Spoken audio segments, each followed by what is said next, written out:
is Sean. I think maybe really quick we'll introduce ourselves so you guys have a little context for what we're all about. Do you want to start? Sure, I'm actually going to start by introducing Danielle, and you can introduce me afterwards. Danielle was the marketer behind Twilio. She did an awesome job there, and now she's the founder of Referly. And I think we come at marketing from similar directions, but at the same time, she marketed to developers with Twilio and had to do a lot of things really differently. So, do you want to give my background? Sure. I don't know if I know as much as you know about me.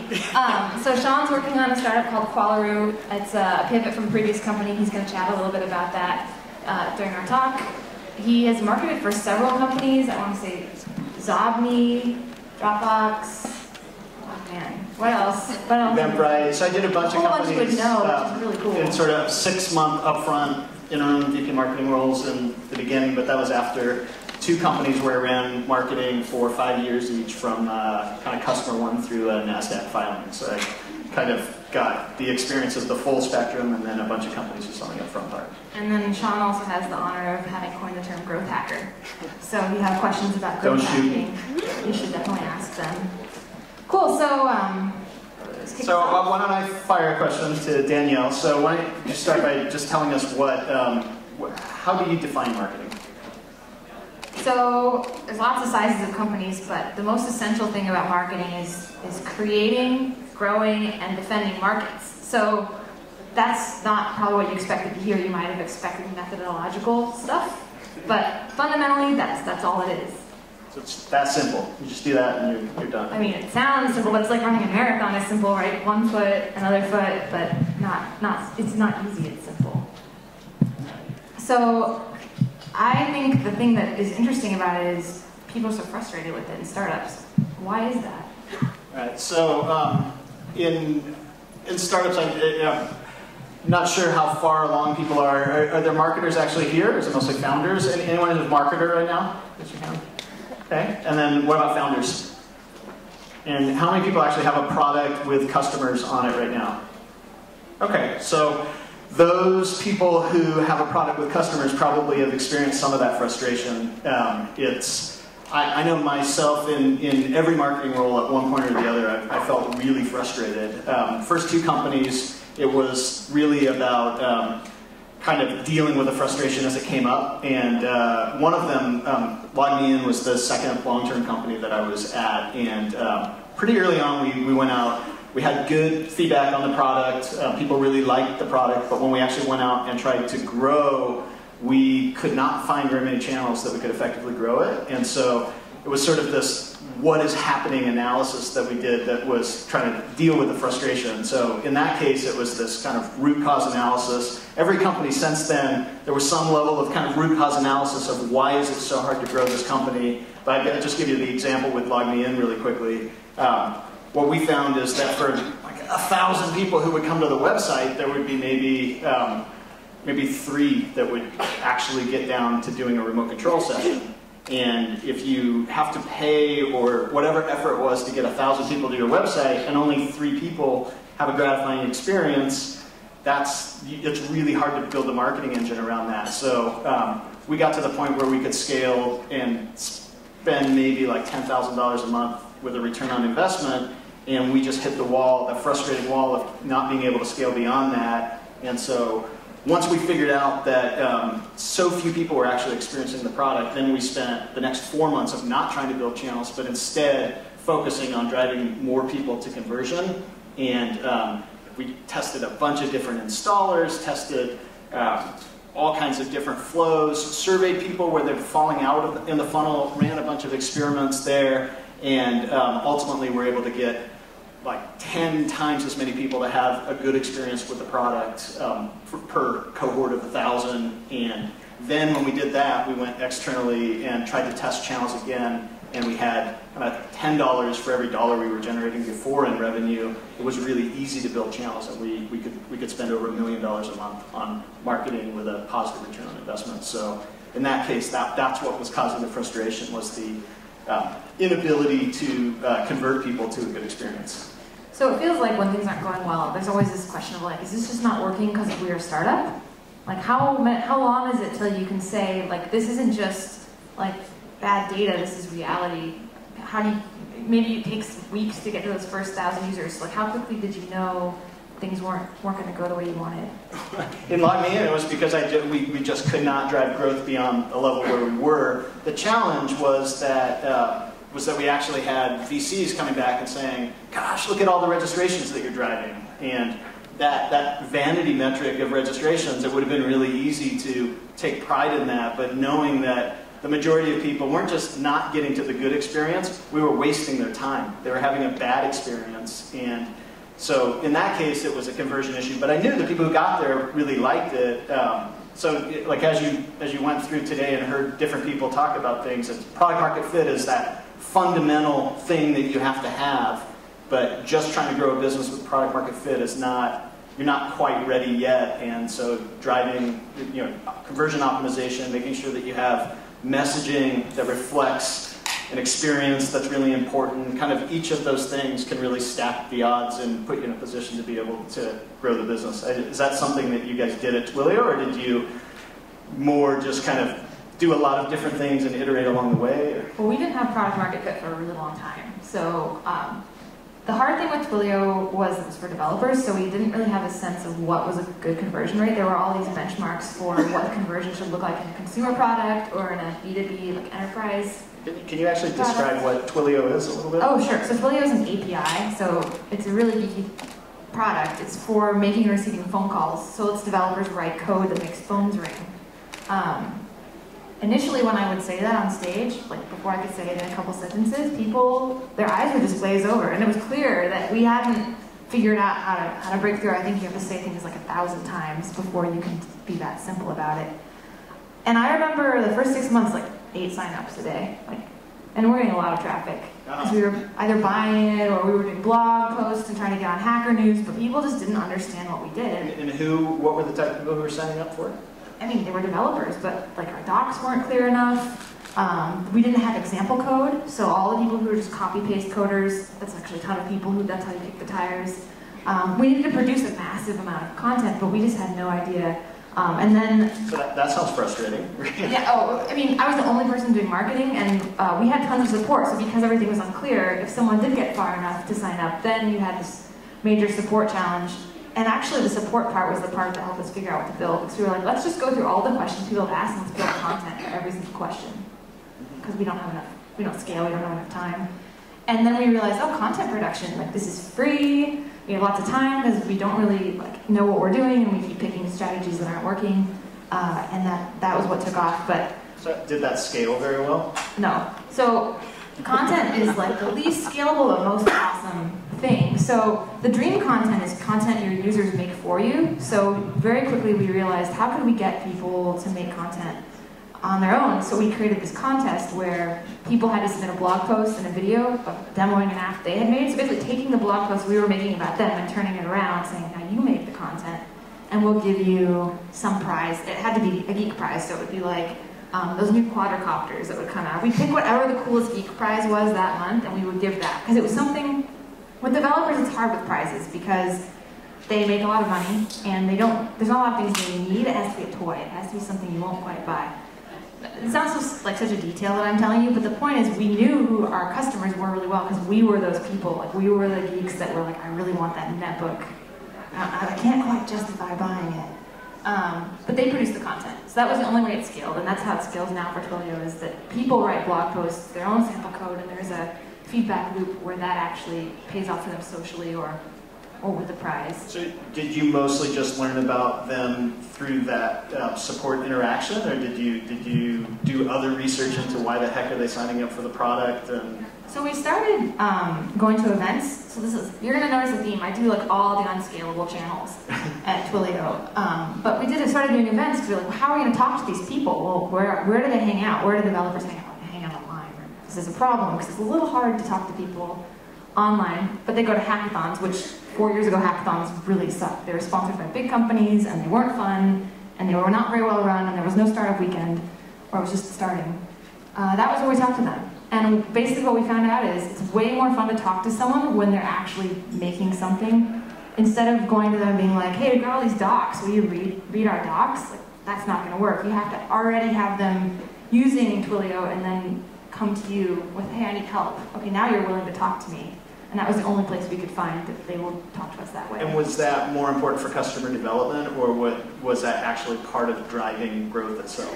I think we thought it was marketing, and then we discovered that it wasn't really scalable, so it wasn't really marketing yet. It was more customer development, but that's kind of the truth with the content thing too. Like we thought, oh, we'll make blog posts to solve our content problem with support, but it actually turned into marketing later. But we found out it was successful because it actually taught us something and let us be genuine with developers. It's very hard. Developers hate marketing. So it's like you have to find something that they actually want first before you can scale it. And now we do events all over the world now. We do content. We have like a whole content team and professional writers who've written for big magazines, but you can't have any of that till you know what, because you could spend $500 an hour with a professional writer making content that developers wouldn't want. So did you, at the time when you were trying to build the marketing engine for that, did you look at other companies and try to get inspiration from those other companies, or was it just your own iteration that drove that? So we looked a lot at Microsoft, because Microsoft was everywhere we thought we wanted to be. They had all the developer channels covered on the web. They had a whole huge evangelism team. They have field marketers in most major cities. So we thought, wow, they're putting a lot of money into this. Maybe we can learn something from them about that. And they're also seen as the market leader for evangelism and have the biggest developer community in the world. The thing we found out was that everything they did felt very impersonal. We'd go to hackathons and the person who came to the hackathon for Microsoft couldn't code. Or we would go and we would want to advertise on MSDN and we'd find out that 75% of the people reading it couldn't code. We're like, whoa, what is the point? So it's hard because if you look at companies and what they do and just copy it blindly, I think you can get in a lot of trouble. But we could sample from it. They pointed to all things that were good. They had a whole list of all the developer events. Like, I'll take that, and then we can filter it out. So one of the things that I get through hearing that was similar from my experiences was that that sort of this authentic, really understanding the needs and connecting with people's needs and kind of building this value creation machine and value delivery machine creates this sustainable, big, growing company. What I contrast that with, where companies that I see sometimes fall off a cliff, is when they are just really caught up in the sort of tactical side of marketing, and it's really just about kind of gaining growth. And if it's not ultimately getting somebody to an experience that is, and oh my God, I can't live without this experience, that you're ultimately not creating very much value, and you're not building passionate evangelists on the product, and it's really kind of getting that all working together that drives sustainable growth. Have you seen that? Like, have you seen examples of gamed growth that, like, what are the telltale signs? To me, I'll give you an example. I'm not going to name the company, but there was a travel company that I genuinely really liked it. They were making my travel a lot easier, kind of consolidating some of my I was booking travel all over the place, and they were consolidating my travel itineraries and just making my life much better. And my parents were taking a trip to South America, and I knew we're booking kind of all this other travel, and I told my mom that you got to try this company. This is great. It's free. You'll really enjoy this service. And my mom went in and signed up for the service. So I genuinely loved the experience and was sharing it with her. She went in and it asked, do you want to share your travel details with your entire address book? And of course my mom didn't understand and said yes, and then she called me and said, now everyone knows we're out of town, our house is going to get robbed, and all these things, where it was like I was genuinely spreading word about a great service, and they burned my mother. I never spread the word about that service again. So to me, that's that. And somebody in a back room working the stats said, this is brilliant. Look at the growth that we're driving through this really gamey address book scraping, sharing thing. But in that case, I think that's an example of kind of growth getting in the way of itself. So that would not be growth hacking? Yeah, probably not effective growth hacking. Let's actually talk about that for a second, because it's a hot topic right now. What is that, actually?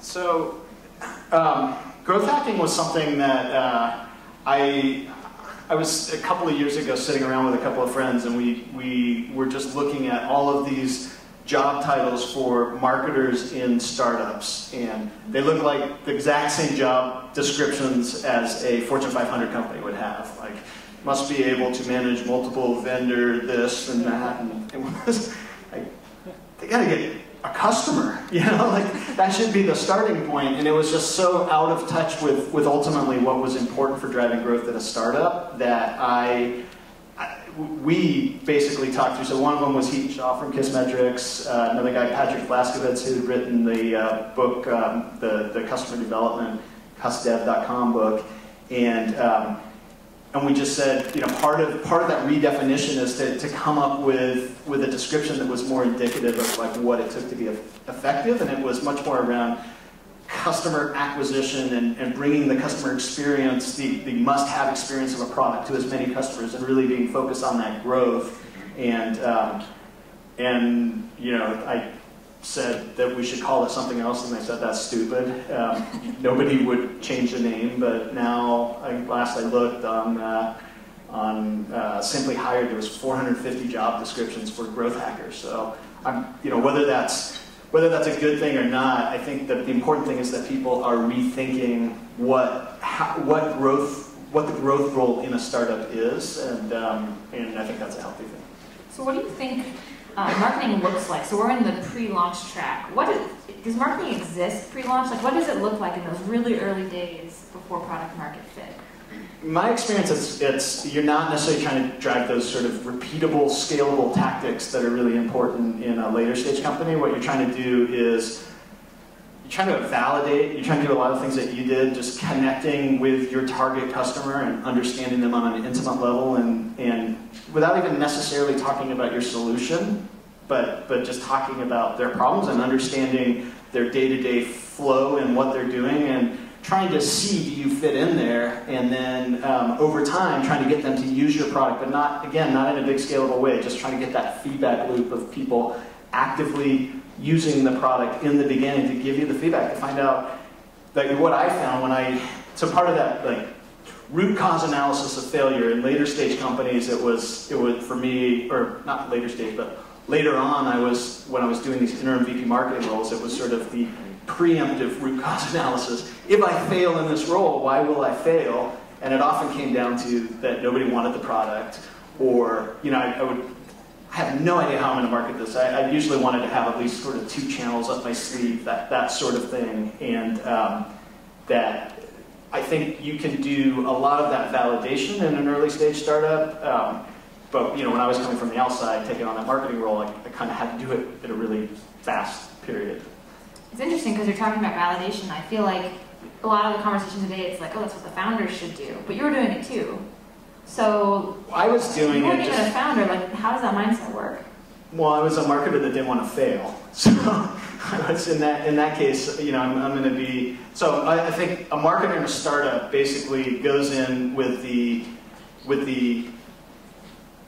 same risk profile that a founder has. That the success and failure in a startup is your ability to get lots of customers, and that marketer has to be willing to take on that risk. And so for me, I had to do that same validation. I had to basically come in and make sure that I understood that risk, and I could sort of rule out major risks before I took on that role.